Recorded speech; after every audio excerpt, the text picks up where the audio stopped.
चला तर आपण लगेचच काय करत आहोत, तर पार्ट 1 कडे सुद्धा आपण हळूहळू वळत आहोत. तर पार्ट 1 चा लॉजिकल मॅथमॅटिकल लॉजिक हा जो चॅप्टर आहे तो आपण आज स्टार्ट करणार आहोत. तर मॅथमॅटिक्स म्हणजे गणित हे तुम्हाला समजायला लागले, बरोबर आहे. परंतु जे लॉजिक शब्द जो आलेला आहे, तो लॉजिक हा जो शब्द आहे तो डिराईव्ह झालेला आहे. तो कुठून झालेला आहे, तो ग्रीक शब्द जो आहे, ग्रीक वर्ड लॉगस या शब्दापासून हा लॉजिक तयार करण्यात आलेला आहे. ग्रीक शब्द होता लॉगस, त्याच्यापासून लॉजिक हा शब्द आपल्याला बनवलेला आहे. लॉजिक हा शब्द कशासाठी वापरलेला असेल बाबा, तर आपण जे लँग्वेजमध्ये किंवा आपण जे बोलतो, जे कम्युनिकेशन करतो, एकमेकांसोबत जे आपण बोलतो, त्याच्यामध्ये जे वाक्य बोलले जातात, काही वाक्य जे बोलले जातात ते साधे आणि सरळ वाक्य बोलले जातात आणि ते अंदाजे असतात किंवा आपण त्याला साधारण आपण सहज बोलले गेलेले वाक्य जे असतात त्यांना आपण लॉजिकल स्टेटमेंट्स असं म्हटलं जातं. मग त्यांच्या व्हॅल्यू कशा असतात, ट्रूथ असतात का फॉल्स असतात, ते आपण पुढे बघणार आहोत, शिकणार आहोत. याच्यामध्ये जो सिलेबस आहे तो statement and its truth value, आपण सर्वप्रथम ते लॉजिकल स्टेटमेंट आहे का नाही हे आपण ओळखणार आहोत.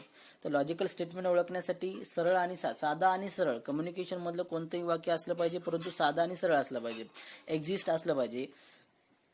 नॉट एक्सेप्टेड म्हणलं तर question mark, exclamatory sign, order, please असे काही शब्द दिले असतात जे वाक्यामध्ये वापरले जातात, ते असेल तर ते लॉजिकल स्टेटमेंट नसतं. दुसरं असतं लॉजिकल कनेक्टिव्ह कंपाऊंड स्टेटमेंट असतात म्हणायला हरकत नाही. ट्रूथ टेबल आपण या ठिकाणी बघणार आहोत regarding the statement and the compound statement. त्याच्यानंतर द स्टेटमेंट पॅटर्न आपण या ठिकाणी बघणार आहोत. लॉजिकलचं इक्विव्हॅलंट असेल किंवा नॉट इक्विव्हॅलंट असेल, टॉटॉलॉजी असेल, कॉन्ट्राडिक्शन असेल वा कंटेंजन्सी असेल. त्याच्यानंतरचा एक जो पॉईंट आहे आपल्याला या ठिकाणी गेले 4 वर्षापासून हा पॉईंट परीक्षेला आहे. क्वांटिफायर आणि क्वांटिफाईड अशा दोन शब्द, एकच शब्द आहे परंतु त्याच्यात दोन त्याने सिम्पलिटी वापरलेले आहेत. There exist and for all असे दोन सिम्बॉलिक फॉर्म या ठिकाणी आपल्याला शिकायला मिळतील. याच्यामधलाच एक सब पॉईंट आहे तो म्हणजे ड्युलिटी हा जो पॉईंट आहे तो सिलेबस मधून वगळण्यात आलेला आहे, त्यामुळे आपण ह्याच्याबद्दल शिकणार नाही किंवा याचे प्रश्न आपण बघणार नाही. त्याचप्रमाणे ते application of logic switching circuit सुद्धा आपल्या सिलेबस मधून वगळण्यात आलेला आहे, त्यामुळे हा सुद्धा पॉईंट आपण या ठिकाणी बघणार नाही. तर लॉजिकल स्टेटमेंट कसे असतात, लॉजिकल स्टेटमेंट कशा प्रकारे असतात हे आपण पाहण्याच्या अगोदर आपण सर्वप्रथम काही लॉजिकल स्टेटमेंट आपण या ठिकाणी पाहूया. खरंच लॉजिकल स्टेटमेंट आहेत का. सन राईज इन ईस्ट, आता सूर्य हा पूर्वेला या ठिकाणी उगवतो म्हणायला लागले, तर हा बरोबर आहे, सूर्य हा पूर्वेला उगवला. याच्यामध्ये क्वेश्चन मार्क नाहीये, ना एक्सक्लेमेटरी नाहीये, ना काही नाही, म्हणून ही जी काही काय आहे लॉजिकल स्टेटमेंट आहे. 5 × 2 = 11. आता ऍक्च्युली 5 × 2 = काय येतं हे मला गरज नाही, सरळ आणि साधं वाक्य बोलले गेलेलं आहे, हे लॉजिकल स्टेटमेंट आहे. Every triangle has 3 side. आता प्रत्येक त्रिकोणाला काय असतात म्हणे, 3 बाजू असतात म्हणे. असं जे की सरळ साधं आपण वाक्य बोललं जातं त्या वाक्यांना आपण काय म्हणणार आहोत, तर ते लॉजिकल स्टेटमेंट आहे असं आपण या ठिकाणी म्हणणार आहोत, संबोधणार आहोत. जर समजा लॉजिकल स्टेटमेंट कोणते नाहीत, please give me your pen, आता या ठिकाणी प्लीज शब्द आलेला आहे, हा लॉजिकल स्टेटमेंट नाहीये. व्हॉट इज युअर नेम, ह्या ठिकाणी प्रश्न विचारलेला आहे, त्यामुळे ह्या ठिकाणी काही हे सुद्धा आपलं लॉजिकल स्टेटमेंट नाहीये. What a beautiful place it, आता ह्या बघा आपल्याला सांगितलं बघा किती छान ठिकाण आहे सांगितले, या ठिकाणी प्रश्न विचारलेला आहे, त्यामुळे ह्या सुद्धा आपलं लॉजिकल स्टेटमेंट नाहीये. Sit down, open the window, he is a honest, he is a beautiful, he is a good boy, असे जे काही स्टेटमेंट प्रश्न म्हणजे ओपन स्टेटमेंट जे असतात, he is a good boy, आता हे ओपन स्टेटमेंट आहे, बरोबर. ही इज हॉनेस्ट, हे ओपन स्टेटमेंट आहे. हे जे स्टेटमेंट असतात ते लॉजिकल स्टेटमेंट नसतात. सरळ आणि साध्य बोलले गेलेलं वाक्य म्हणजे आपल्याकडे काय असतं, लॉजिकल स्टेटमेंट असतं. ठिकाणी बघणार आहोत जे लॉजिकचे ज्या टेबल आहे, त्या या टेबलवर सगळं काही डिपेंडेंट असतं. हे ज्या विद्यार्थ्याला हे 5 टेबल पाठ असतात, ऍक्च्युली 4 टेबल असतात, 5वा टेबल तर टेबल नसतोच ऍक्च्युली, फक्त निगेशनचं साईन असतं ते. तर लॉजिकल कनेक्टिव्हिटी मध्ये पहिलं जे आहे कंजक्शन आहे. पहिलं काय आहे, conjunction. If two statement are combine using the connective and then it is called as a conjunction. Conjunction म्हणजे अँड असा शब्द आपण, कंजक्शन हा लॉजिकल आहे पण आपण त्याला सरळ आणि सोप्या भाषेमध्ये अँड असं म्हणलं जातं. पी आणि क्यू नावाचे 2 स्टेटमेंट असतात, त्याच्या दोघांमध्ये जर आपल्याला अँड वापरायचा असेल, अँड हा कनेक्टिव्ह वापरायचा असेल, तर त्याचं ट्रूथ टेबल काय मिळतं, TTFF TFTF. ओके, ज्यावेळेस आपण 2 नाणी आपण टॉस करतो त्यावेळेस मिळणारा सॅम्पल पेज जे असतो तो हेड टेल, टेल हेड, आणि टेल म्हणजे अशा प्रकारे जे आपल्याला मिळतं, म्हणजे हेड हे जे आपल्याला मिळतं त्याच्या या ठिकाणी आपण बघणार आहोत. दोन्ही ट्रू आहेत, एक पहिलं ट्रू दुसरं फॉल्स आहे, पहिलं फॉल्स दुसरं ट्रू आहे, दोन्ही फॉल्स आहेत, मला हरकत नाही. तर अँड स्टेटमेंट आपल्याला काय सांगतं? अँड स्टेटमेंट सांगतं टी मिळतं, एफ मिळतं, एफ मिळतं, एफ मिळतं. यासाठी आपल्याला एक स्टेटमेंटचं एक सिम्बॉलिक फॉर्मसाठी मी एक आपल्याला समजायला पाहिजे म्हणून मी एक छोटीशी नोट तयार करतो, या ठिकाणी पिन पॉईंट तयार करतो. कोणता? If any one statement is false, and मध्ये काय? If any one statement is false then result is false. म्हणजे कोणतं एक स्टेटमेंट जर फॉल्स असेल तर माझं उत्तर काय असेल? फॉल्स असेल म्हणायला हरकत नाही. डिस्टिंक्शन म्हणजेच आपल्याला ऑर हा जो शब्द आहे तो सेम स्टेटमेंट असणार आहे. आपण याचे डेफिनेशन बघायचं म्हणलं तर वरच्या स्टेटमेंट सारखीच डेफिनेशन असणार आहे, याच्यामध्ये काही बदल राहणार नाही. परंतु आपण या ठिकाणी बघत असताना या ठिकाणी काय पी आणि क्यू हा सेम असणार आहे. टी एफ आपण या ठिकाणी मिळणार आहे. याच्यामध्ये काय मिळणार आहे? टीच मिळणार आहे, टीच मिळणार आहे, टीच मिळणार आहे, एफ मिळणार आहे. म्हणजे या ठिकाणी कोणतंही एक स्टेटमेंट जर ट्रू असेल तर उत्तर आपल्याला काय मिळायला लागले? ट्रू मिळायला लागले. म्हणून आपण नोट काय लिहिणार याच्यामध्ये? ऑर मध्ये काय नोट लिहिणार?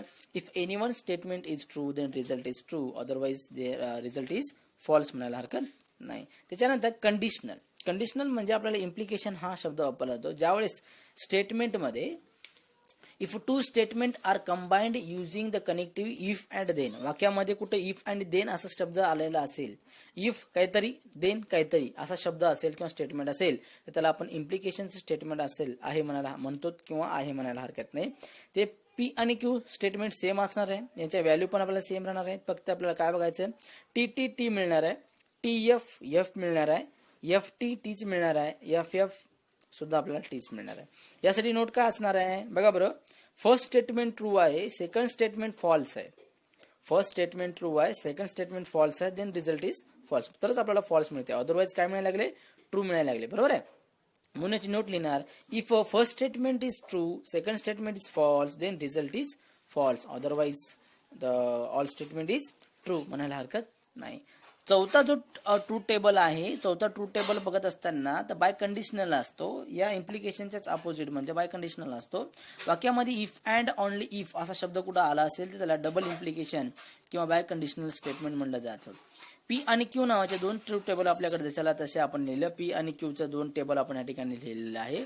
T F P double implication Q आपण या ठिकाणी लिहून टाकून दिलेलं आहे. दोन्हीकडे बाण असतो मारलेला. टी मिळतं, एफ मिळतं, एफ मिळतं, एफ टी मिळतं. आता हे कुठून आलेलं आहे? तर ह्या इम्प्लिकेशन पासून आलेलं आहे की एफ टी होतं ना तेच इथं मिळणार आहे, कारण डबल इम्प्लिकेशन आहे ना. डबल इम्प्लिकेशन म्हणजे काही वेगळं थोडंच राहणार आहे. दोन एफ पासून काय मिळणार आपल्याला? ट्रूच मिळणार आहे. ह्या ठिकाणी नोट काय लिहिणार आपण? If any one statement is false, if any one statement is false then result is false, but two statement is false then result is true म्हणायला हरकत नाही. त्याच्यानंतर पाचवा जो आहे तो लास्ट वन निगेशन. पाचवा जो आहे तो निगेशन साइन आहे, त्याला आपण नॉट शब्द वापरला जातो. निगेशन म्हणजे काय? नॉट. वाक्यामध्ये कुठंतरी नॉट शब्द असा आलेला असेल किंवा नॉट शब्द लागलेला असेल किंवा लावायचा असेल तर हे साइन असतं, जे की असं लेंदी येस असतं, जे की झोपलेलं असतं. आपण ह्याला निगेशन असं म्हणतो. पी स्टेटमेंट दिलेलं असतं, ह्याच्यामध्ये एकच स्टेटमेंट असतं पीच्या दोन व्हॅल्यू घेतल्या आपण, एकदा ट्रू असेल किंवा फॉल्स असेल. त्याला निगेशन जर लावलं तर ट्रूचं फॉल्स होतं आणि फॉल्सचं ट्रू होतं. हे आपले 5 टेबल आहेत म्हणायला हरकत नाही. ज्या विद्यार्थ्याला हे 5 टेबल पाठ होतात त्यांना लॉजिकमध्ये काही प्रॉब्लेम येणार नाही. चला तर आपण एक्सरसाइजला सुरुवात करूया. एक्सरसाइजमध्ये आपण सर्वप्रथम काय बघणार आहोत ते पाहूया. एक्सरसाइज 1.1 मधला पहिला प्रश्न आहे, state which of the following statements justify your answer. सर्वप्रथम आपल्याला काय करायचं आहे की पुढचे स्टेटमेंट जे आहे ते लॉजिकल स्टेटमेंट आहेत का हे आपल्याला ओळखायचं आहे, बघायचं आहे आणि त्याच्यानंतर आपल्याला सांगायचं की बाबा त्याची व्हॅल्यू काय आहे, ट्रू आहे की फॉल्स आहे. सर्वप्रथम 5 + 4 = 13. मला या ठिकाणी 5 + 4 = 13 दिलेला आहे. Yes, it is a statement आहे. हे स्टेटमेंट आहे, परंतु ट्रूथ व्हॅल्यू काय त्याची? फॉल्स आहे. सरळ आणि साधं बोलले गेलेलं आहे. x - 3 = 14. x - 3 = 14. हा, x ची किंमत त्यानं पुढे मला दिलं असं, x belongs to natural number, x belongs to something असं काय त्यानं पुढे दिलं असतं तर आपण म्हणलं असं की स्टेटमेंट आहे. परंतु हे स्टेटमेंट आहे का? नाही. हा ओपन स्टेटमेंट आहे. Close the door. तिसरा प्रश्न काय आपला, क्लोज द डोर, हा आपण ऑर्डर देतोय, बाबा दरवाजा बंद करा, म्हणून हे लॉजिकल स्टेटमेंट नाहीये. 0 इज अ कॉम्प्लेक्स नंबर, हा yes it is a statement. 0 is a complex number, yes it is a statement. आणि ट्रूथ व्हॅल्यू इज टी. हे जे स्टेटमेंट्स आहेत ते आपल्याला ओळखता आले पाहिजे, बघता आले पाहिजे. Please get me a breakfast, मला तुम्ही काय करा, कृपया करून ब्रेकफास्ट द्या, सकाळचा नाश्ता द्या म्हणायला लागले, म्हणजे हे स्टेटमेंट नाहीये. त्याच्यानंतर कॉन्ग्रुएंट ट्रायंगल आर सिमिलर, आता कॉन्ग्रुएंट ट्रायंगल काय आहेत म्हणायला लागले, सिमिलर आहेत, yes it is a statement आहे. आणि हे ट्रूथ व्हॅल्यू सुद्धा टी आहे. X square is equal to x, हे स्टेटमेंट नाहीये, कारण ह्या ठिकाणी आपल्याला काही त्यानं कंजेक्शन पुढे दिलेलं नाहीये ना, त्यानं आपल्या पुढे प्रॉपर्टीज त्याने सांगितलेलं नाहीये. या ठिकाणी x square minus 6x minus 7 is equal to 0 when x is equal to 7. मी या ठिकाणी सांगलं बघा, एक्स इज इक्वल टू 7 दिलेलं आहे, हे व्हॅल्यू जर त्यामध्ये ठेवून टाकल्या त्यावेळेस दोन्ही बाजू काय होतात, सॅटिस्फिकेशन होतात. हे स्टेटमेंट आहे आणि ट्रूथ व्हॅल्यू सुद्धा काय आहे आपल्याची ट्रू आहे, म्हणायला हरकत नाही. A quadratic equation cannot have more than 2 roots. आता एक वर्ग समीकरणाला 2 रूट्स पेक्षा जास्त रूट नसतात म्हणे, बरोबर आहे ना, 2च रूट असतात, त्यामुळे इट इज अ स्टेटमेंट आणि truth value is T. Do you like maths, तुम्हाला मॅथमॅटिक्स आवडतं का, प्रश्न विचारलाय म्हणून स्टेटमेंट नाहीये. The sun set in the west, सूर्य जो आहे तो पश्चिमेला मावळतो, yes it is a statement आहे. आणि ट्रूथ व्हॅल्यू काय याची आहे. तर दुसरा जो प्रश्न पाहायचा आहे आपल्याला, दुसरा प्रश्न पाहत असताना किंवा बघत असताना, write the following compound statement in symbolic form. Compound statement दिलेले आहे, त्याला सिम्बॉलिक फॉर्म करायचे. सिम्बॉलिक फॉर्म करायचं म्हणजे काय करायचंय, अहो आम्हाला काय सांगले की कंपाऊंड स्टेटमेंट सांगले, म्हणजे 2 स्टेटमेंटला एकत्र तयार करून दिले, कनेक्टिव्हिटीचा वापर करून दिले, ते आम्हाला शोधायचं आणि लिहायचंय. Nagpur is in Maharashtra and Chennai is in Tamil Nadu. 2 statement दिलेत, नागपूर इज इन महाराष्ट्र, आता नागपूर हा महाराष्ट्रामध्ये आहे आणि चेन्नई हा तामिळनाडूमध्ये. आता ते काय आहे नाही मला ह्याच्यावर गरज नाही, मी काय केलं, let P statement Nagpur is in Maharashtra. सर्वप्रथम काय केलं, पी स्टेटमेंट लिहिलं, नागपूर इज इन महाराष्ट्र आपण या ठिकाणी लिहून टाकलं. आणि क्यू स्टेटमेंट घेतलं, चेन्नई इज इन तामिळनाडू, बरोबर आहे. या 2 स्टेटमेंटच्या मधामध्ये काय वापरलं होतं त्यानं, अँड हा कनेक्टिव्हिटी वापरला होता. काय वापरला होता, अँड हा कनेक्टिव्हिटी या ठिकाणी त्यानं वापरलेला आहे. मग वर्बल फॉर्म म्हणजे सिम्बॉलिक फॉर्म असतं, ऍक्च्युली सिम्बॉलिक फॉर्मलाच वर्बल फॉर्म असं म्हणलं जातं. Verbal form P, Nagpur is in Maharashtra म्हणून पी घेतलं, अँड होतं म्हणून अँडचं साईन दाखवलं. चेन्नई इज इन तामिळनाडू म्हणून आपण या ठिकाणी क्यू होतं, चेन्नई इज तामिळनाडू म्हणून आपण क्यू घेतलं होतं. पी अँड क्यू आपण याला सिम्बॉलिक फॉर्म मध्ये काय केलेलं आहे, कन्वर्ट केलेलं आहे. त्याच्यानंतर triangle is a equilateral or आयसोस्केल. आता ट्रायंगल दिलेला आहे, एकच ट्रायंगल आहे, triangle is a equilateral, triangle is a आयसोस्केल, असे त्यानं 2 स्टेटमेंटला एकत्र कंबाईन करून दिले. म्हणजे पी स्टेटमेंट घेतलं, triangle is a equilateral, Q statement घेतलं, ट्रायंगल इज अ आयसोस्केल. याला लिहिण्याचा दुसरा एक प्रकार आहे, तो तुम्ही वापरला तरी चालतो, नाही वापरला तरी चालतो, आपण डायरेक्टली या ठिकाणी असं लिहितोय. म्हणून पी स्टेटमेंट घेतलं, ऑर होतो म्हणून आपण ऑर घेतलं, क्यू स्टेटमेंटसाठी आपण या ठिकाणी क्यू वापरून टाकलं. त्याच्यानंतर the angle is a right angle, काय म्हणलं, the angle is a right angle if and only if it is of measure 90 degree. मग आपण काय केलं, P statement, the angle is right angle, पहिलं स्टेटमेंट घेतलं, the angle is right angle, कुठपर्यंत घेतलं, इफ अँड ओनली इफच्या अगोदर पर्यंत जे स्टेटमेंट आहे ते पूर्ण आपण घेतलं. It is of measure of 90, it is of measure 90, हे दुसरं क्यू स्टेटमेंट घेतलं.